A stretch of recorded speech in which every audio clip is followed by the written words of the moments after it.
ஜெபம் பண்ணுங்க. மீண்டும் பிரதர் வாசிங்க. ஏசியா எல்லாரும் பைபிளை வாசிங்க. பைபிள் தான் இனி எங்க போனாலும் பைபிள் தான் நடக்கும். ஏசியா 14:24 நமக்கு கொடுத்த நான் நினைத்திருக்கிறபடியே நடக்கும். நான் நினைத்திருக்கிறபடியே நடக்கும். நான் நிர்ணயித்தபடியே நிலை நிற்கும். நான் நிர்ணயித்தபடி நிலை நிற்கும். சேனைகள் சேனைன்னு 1-2 10,000 அப்படியே பயங்கர சேனைகள் தான் எழுது. படைச்சேனைகள். அவர் சேனைகளுக்கெல்லாம் தளபதி, சேனைகளுக்கெல்லாம் தலைவர், ராஜாதி ராஜா சொல்கிறார். அருமையான தேவஜனமே.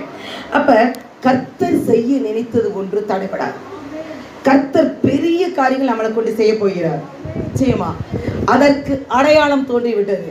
நான் அந்த நவம்பர் 1 நிறைய அடையாளம் பார்க்குறேன். சொன்னா எல்லாம் நேரம் பத்தாது. அப்ப நம்மளை குறித்து இங்க 2 பார்க்கணும். எப்பயுமே எனக்கு நான் சாட்சி ஏற்கனவே சொல்லியிருக்கேன். டீச்சர் ட்ரைனிங் எங்களுக்கு சேர்த்த முடியும்.